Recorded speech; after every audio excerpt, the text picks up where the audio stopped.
The music, the strings, they chant like a ghost. Cross liquid, cross bridges, in Venice, with hope.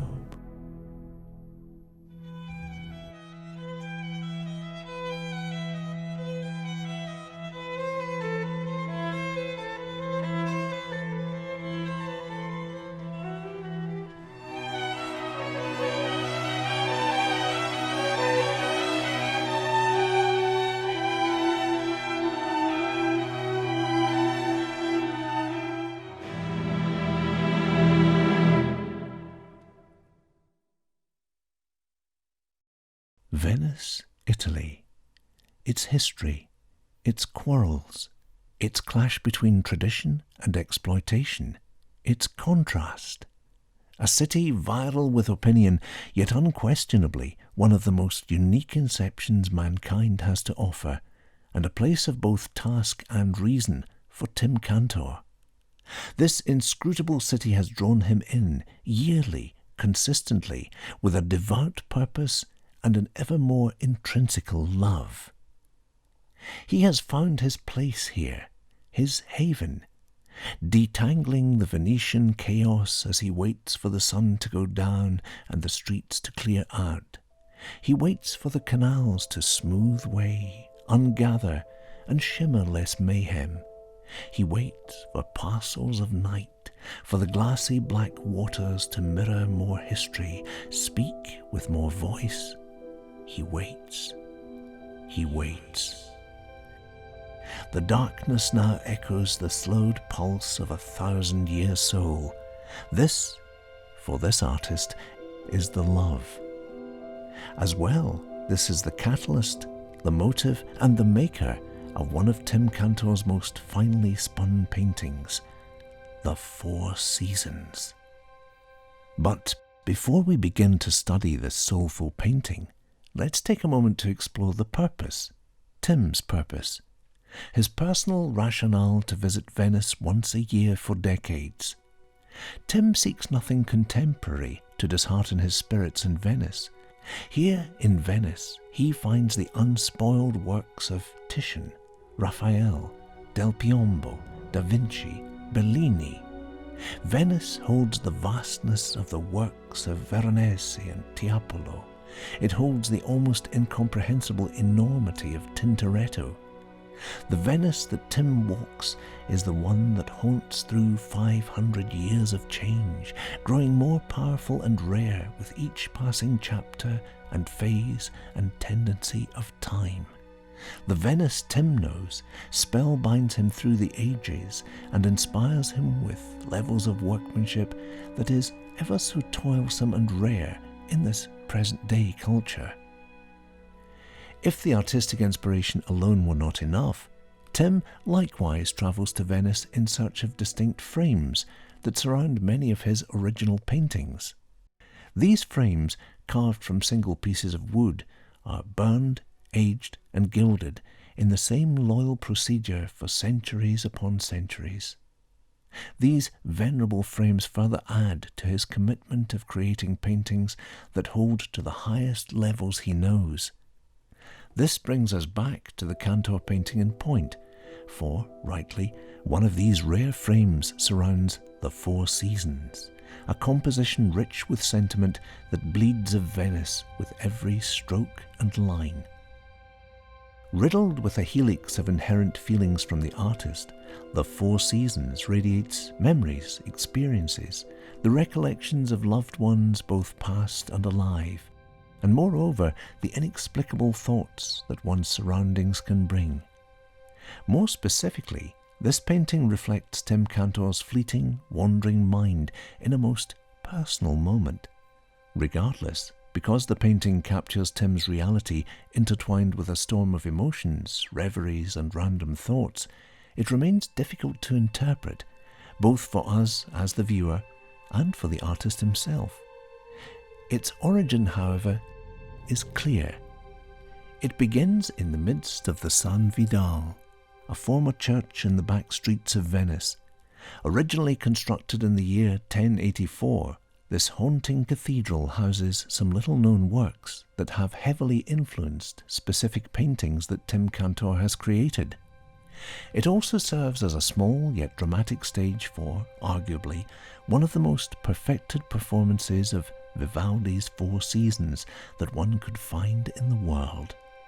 It is here that Tim visits recurrently, in the squeaking low chairs, still and shy and nervous to shift, watching, knowing this sight will make his skull start to toil, his thoughts design and scheme.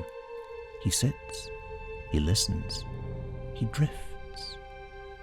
The music, the strings, they chant like a ghost, and an artist's mind begins to wander.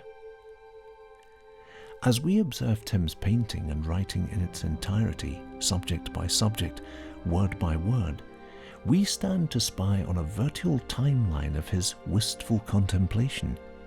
We see through his eyes, feel his nature in the moment, gazing at the stones on the floor.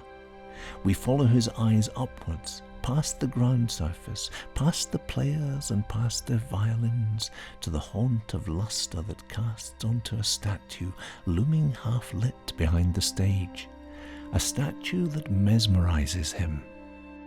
The statue, we see it now. We see it, and we are entranced. Sculpted in the 16th century, barely is known of its derivation. It is uncelebrated. It is anonymous. Nonetheless, the statue now poses for Tim Cantor's ghostly, wayward thoughts. She twists and stares.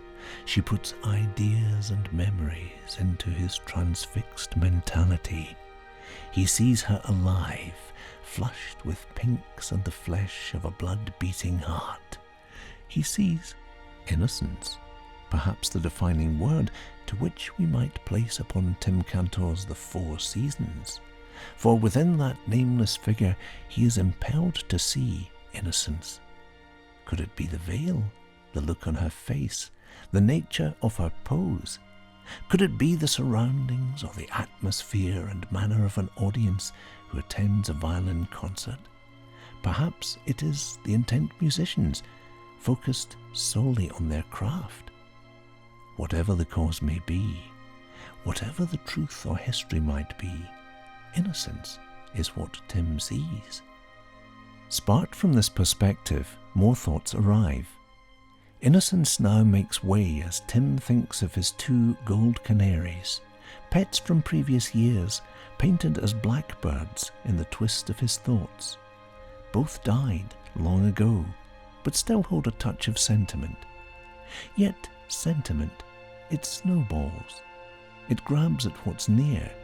It latches on to memories of his pets, levied by time, yet painted as Gaia, a friend's cat that he was artfully infatuated with. The sentiment rolls on. His eyes press tight. His thoughts, they irksomely burn. He thinks of his aunt, his grandmother, his friend Rochelle, all whose loss affected him profoundly. Fear and love bound as one. He thinks of them as he knew them. His mind drifts off and imagines them as children, innocent children, innocent little sparks, as we all once were. The Four Seasons is indeed a product of Tim Cantor's unique way of thought. As we have deciphered this painting, we have drawn its blood and discerned its DNA. If we have only scratched into a fraction of the deeds of its origin, we have already discovered that, for this painting to exist as it does, there must be a Venice, Italy. There must be a 600-year-old statue in the midst of a 1,000-year-old church with a floor made of stone. We must have Vivaldi and his music and passionate musicians to play it, loyal and powerful.